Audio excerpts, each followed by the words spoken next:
I always believed there was an invisible dory tied to my heart, a thin thread, not strong enough to pull someone toward me, but strong enough to stop me from letting go. I never saw it, but I felt it every time I tried to move on. People came and left. Some stayed for seasons, some only for moments. But one end of that dory always stayed tied to someone who was no longer here. They never promised forever. They never said they'd stay, and still my heart acted like they did. That's the strange thing about Dorian. They don't ask for permission. I smiled in front of everyone, lived my life, did what was expected. But inside, a part of me was always tugged backward. Late at night, I would ask myself, why can't I move on? The answer was simple and painful because I never untied the dory. I kept feeding it memories, old messages, unsaid words, imaginary conversations that never happened. One day, I realized something important. The dory wasn't tied by them, it was tied by me, by my fear of being alone, by my hope that one day they'd turn back, by my refusal to accept endings. So I did the hardest thing I've ever done. I didn't cut the dory, I didn't break it angrily. I slowly loosened it. I stopped revisiting the past. I stopped asking, what if? I stopped blaming myself for feelings I couldn't control. And one quiet morning, I felt it. No pull, no ache, just silence. The dory didn't disappear, it simply stopped hurting.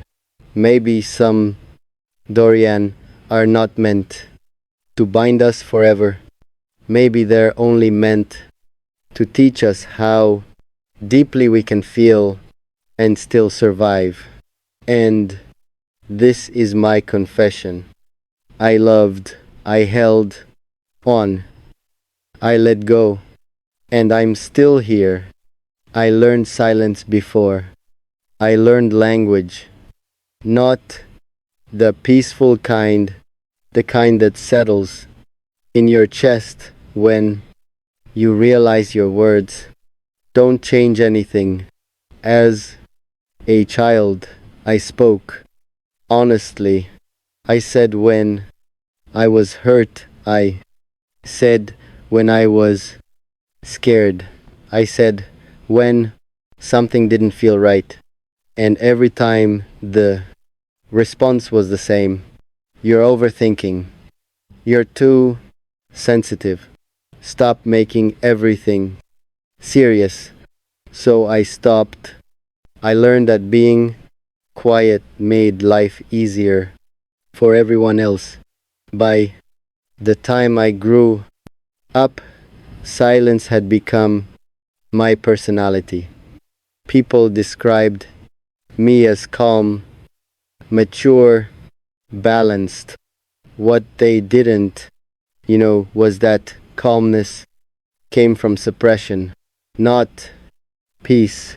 I carried thoughts I never shared, feelings I never named, questions I never asked, and slowly that silence turned heavy.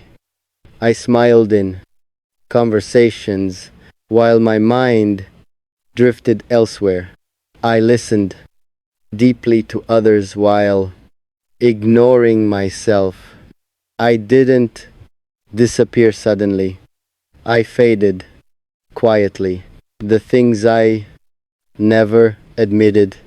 There are things I never admitted, not even to myself, like how lonely I felt even in crowded rooms, like how replaceable I believed I was, like how I stayed in situations longer than I should have just to avoid starting over. I became the person people leaned on, the listener, the problem solver, but no one leaned on me. And I told myself that was fine until one night I caught myself wishing just once that someone would ask me how I was and actually wait for the answer. That scared me because it meant I needed something, and I had spent my entire life pretending I didn't. I realized something painful. I wasn't afraid of being alone. I was afraid of being honest and still being alone. So I stayed quiet. I stayed agreeable. I stayed invisible. And I called it strength. The night everything caught up, my breaking point didn't come with drama. It came with exhaustion. I woke up one morning and felt nothing, no excitement, no sadness, just emptiness. Even my silence felt tired. That night, I sat alone and let my thoughts speak freely for the first time in years. I admitted how angry I was at people, at circumstances, at myself, how much resentment I had swallowed in the name of peace, how often I chose silence when I should have chosen honesty. And then the hardest truth surfaced. I had abandoned myself to keep others comfortable. That realization hurt more than any rejection ever had, because it meant the distance I felt wasn't created by others, it was created by me. Learning to speak without apology, I didn't suddenly become loud or expressive. I became honest quietly. I started saying no without explaining myself. I stopped shrinking my emotions to fit into conversations. I allowed myself to be misunderstood. Some people didn't like the change. They were comfortable with my silence, not my truth. Others noticed immediately. They said, I seemed different, lighter, more present, and for the first time I felt real. This is my confession. I stayed quiet for too long, not because I had nothing to say, but because I was afraid of what would I happen if I finally spoke. Now I understand something important. Silence is only powerful when it's chosen, not when it's forced. And I choose my voice now, even if it shakes, even if it's soft, even if not everyone listens, because being heard by myself, the version of me I never protected. There is one truth I avoided for years. I was always protecting everyone else, but never myself. I protected people's comfort by staying quiet. I protected relationships by tolerating less than I deserved. I protected peace by swallowing my anger. And slowly I became someone who needed protection but didn't know how to ask for it. I convinced myself that enduring pain quietly made me mature, that needing less made me stronger, that accepting crumbs meant I was humble. But deep inside, something kept asking, who is protecting you? I didn't have an answer. I stayed in conversations that drained me. I stayed in connections that only existed when I was useful. I stayed loyal to people who never chose me back, not because I didn't see the truth, but because leaving felt like failure.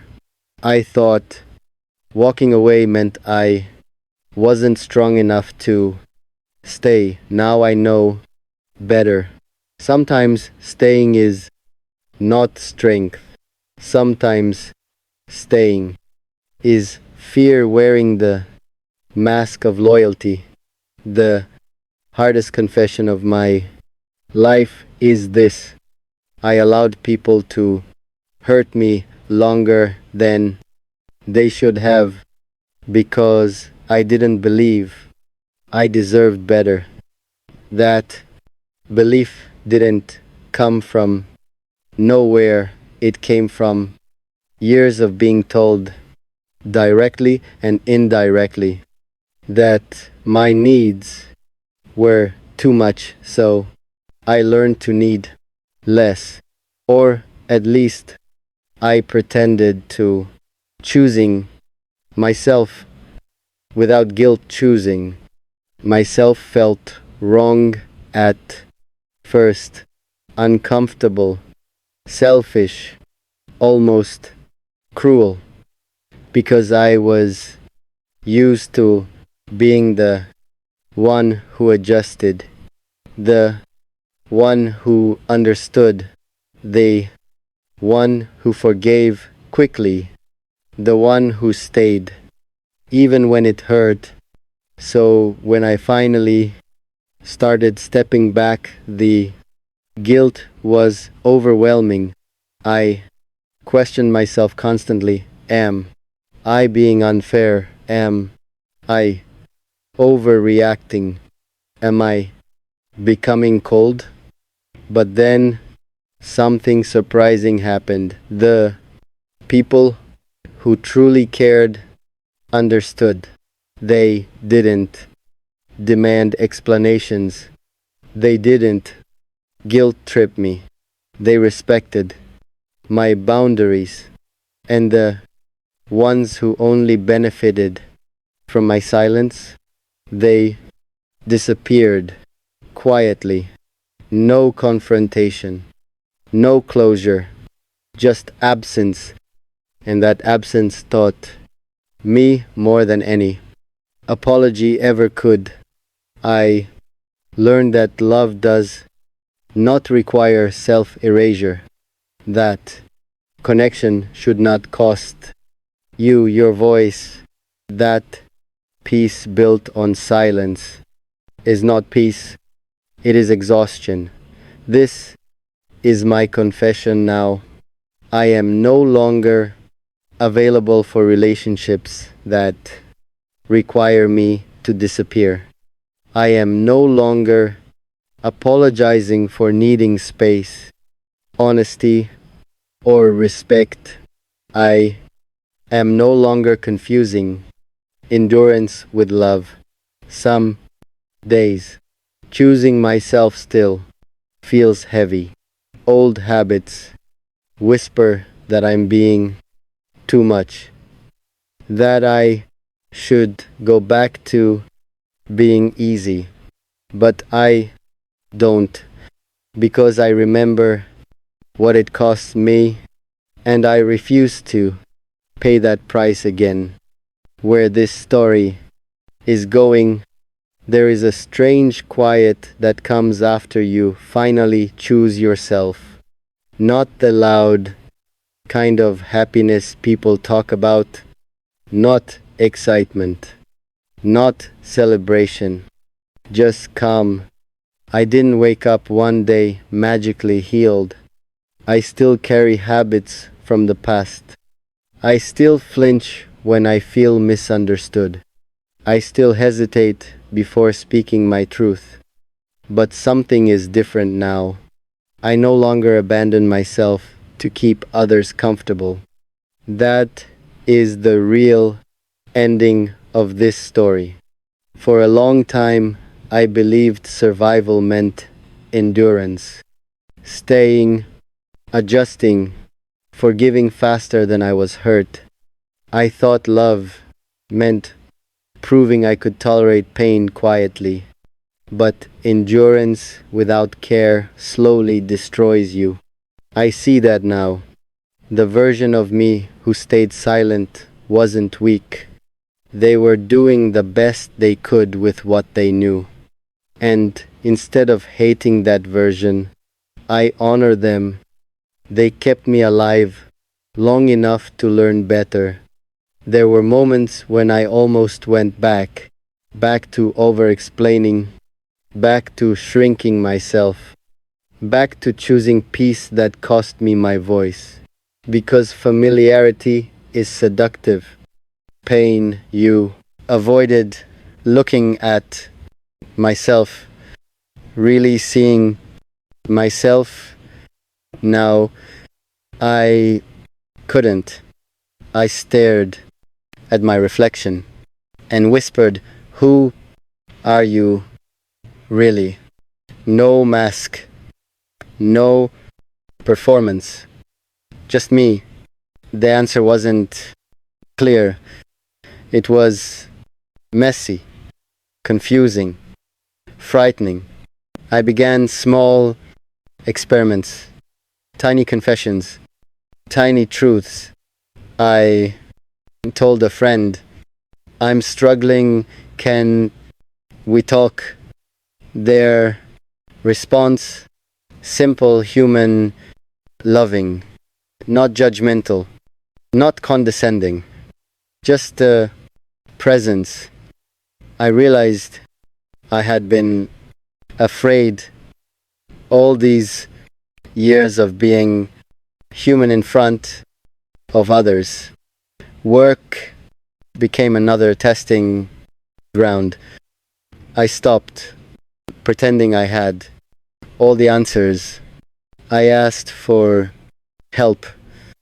I admitted mistakes, and to my surprise, people didn't abandon me. They respected me.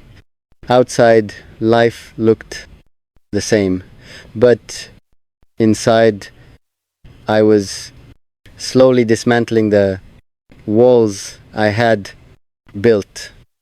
And then came the nights of deeper confessions. I wrote letters I never intended to send to past lovers, to estranged friends, to my younger self. I wrote apologies. I had never given truths I had never spoken. Some letters were angry, some were sad, some were simply observations. Through this, I learned confession is not weakness, it is courage. I also learned that some truths are for yourself, not for anyone else.